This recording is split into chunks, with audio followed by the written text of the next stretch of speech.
Bun găsit, prieteni ai revistei Zodiacul, născuți în Zodia Gemeni sau care aveți ascendentul în Zodia Gemeni.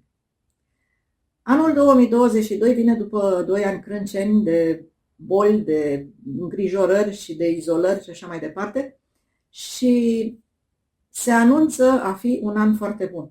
Pentru că cromoficul din bătrân spune că este guvernat de Jupiter. Jupiter este marele benefic, Jupiter ne dă perspective, ne creează o strategie așa foarte înțeleaptă de a merge către viitor și nu avem decât să fim foarte optimiști.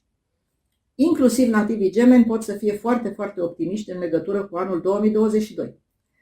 Dar pentru fiecare nativ în parte există un anumit punct, un anumit domeniu al vieții pe care trebuie să și-l rezolve, astfel încât toate ușile să-i fie deschise. Este o rotiță care începe să învârtă mecanismul și care pentru nativii gemeni,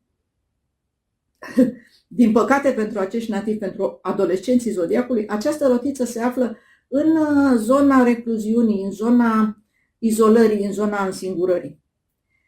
Ei, ce se întâmplă? Ca să fiți lămuriți, nu înseamnă o închidere în casă, nu înseamnă plecare în munți, nu înseamnă izolare într-o peșteră, ci pur și simplu înseamnă o retragere în sine.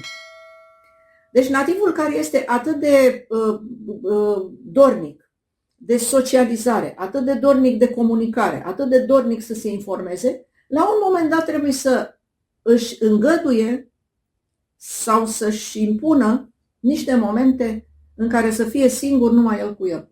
Și să vadă în interiorul lui, stați puțin să vă spun așa, să vă explic, să vadă cum poate să discute el cu el. Are ce să discute el cu el? Și asta nu o poți face decât în momentul în care te izolezi puțin de ceilalți. Bineînțeles că această izolare poate să însemne câteva minute pe zi. Poate să însemne o izolare fiind într-o mare de oameni, tu să fii tu cu gândurile tale și cu ce discuți tu cu tine.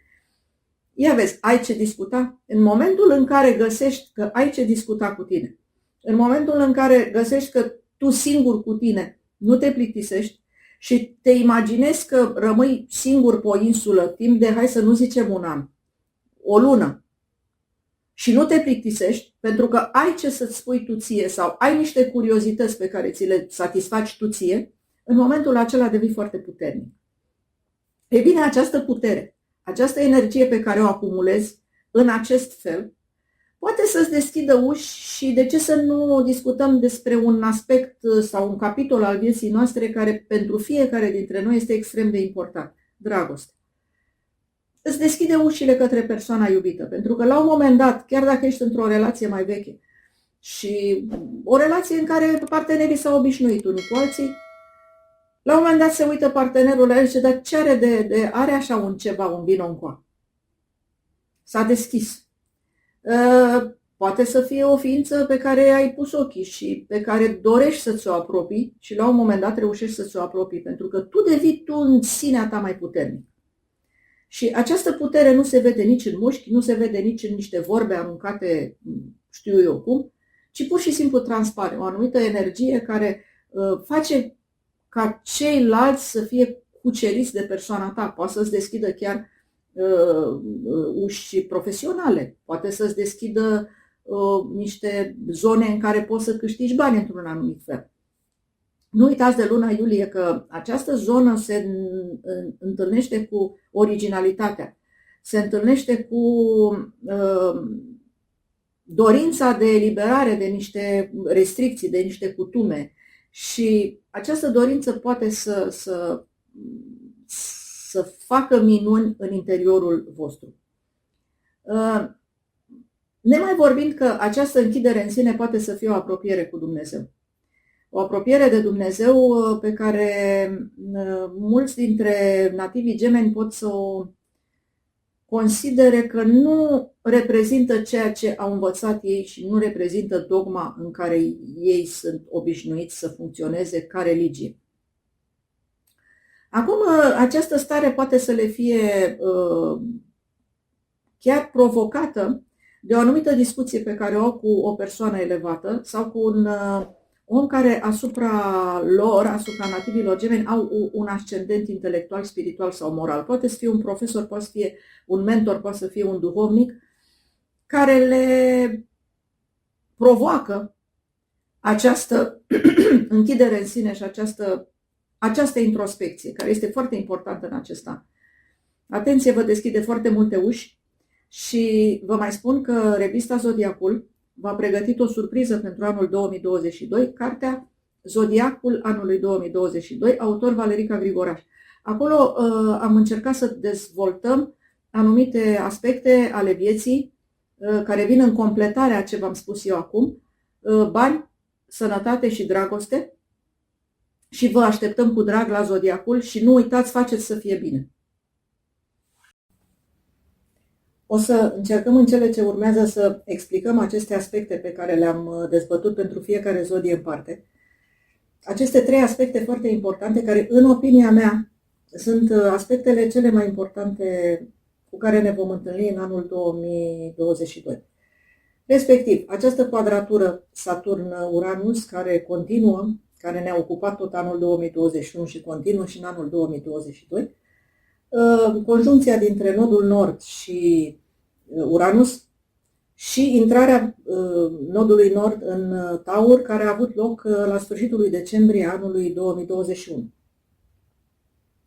Sunt aspecte care se leagă între ele cumva și care ne conduc către acest viitor, către care ne-a împins cumva acest eveniment, această tragedie care s-a întâmplat în ultimii 2 ani, pentru că anul 2022 trebuie să recunoaștem bine după niște ani crânceni pentru întreaga omenire, această pandemie care ne-a dat viețile peste cap și care pentru unii dintre noi a fost chiar tragedie. Ei bine, această pandemie însă la nivel mondial, la nivel mundan, la nivel nu știu cum să-i spunem, este totuși ceva care ne împinge către viitor, pentru că fiecare dintre noi am învățat ceva nou din cauza acestei tragedii. Adică din cauza acestei pandemii, de fapt. Am învățat să facem conferințe online, să facem învățământ online. S-ar fi gândit firmele, de exemplu, să-și lase angajații să lucreze de acasă. Este pe undeva și o apropiere de casă, o apropiere de cămin, o apropiere de familie pe care eu am spus-o acum niște ani de zile. Pe care am spus că omenirea către asta se îndreaptă, către lucru de acasă, lucru în familie, micile întreprinderi de familie. Trecând peste aceasta, planeta Uranus în quadratură cu planeta Saturn face cumva să intre în conflict tradiționalul cu revoluția. Pentru că tradiționalul cu modernul merg cumva așa, într-o liniaritate și într-o chestie firească. Revoluția este cu totul altceva. Și între tradițional și revoluție se dă acum o bătălie. Dacă ne uităm la ce se întâmplă în toată lumea, o să vedem că revoluții sunt și destul de sângeroase și că tradiția este cea care ține foarte mult lucrurile în loc în anumite zone, dar în fiecare dintre noi, și sfătuiesc ascultătorii Zodiacul să încerce să ne solicite analize personale, pentru că sunt niște aspecte destul de importante și care, repet, ne duc către viitor și fiecare trebuie să-și înțeleagă cumva viitorul. Ca să trecem mai departe la celălalt aspect foarte important, respectiv întâlnirea dintre Uranus și nodul nord, fiecare dintre noi își va găsi în jurul lunii iulie, își va găsi cumva, iunie-iulie, cam așa, își va găsi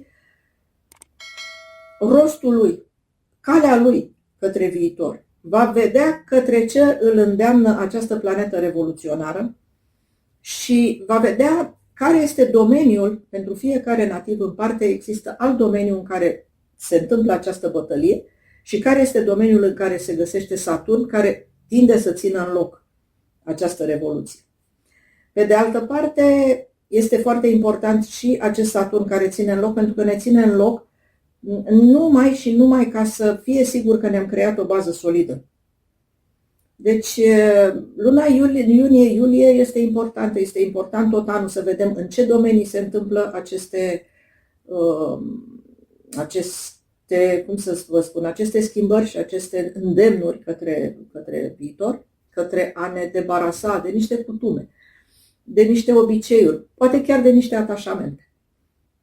Și ar mai fi intrarea nodului nord în zodia Capricorn, în zodia Taur, care ne apleacă cumva mai mult către pragmatism decât am fost până acum, dar începem să ne bucurăm de natură, începem să ne bucurăm de ceva bun, de o mâncare bună, începem să ne bucurăm de un lucru frumos, începem să fim ceva mai harnici și ne bucurăm ceva mai mult de tot ce ne oferă planeta și poate de cele mai frumoase lucruri pe care ni le oferă planeta și pe care într-adevăr ni le oferă natura.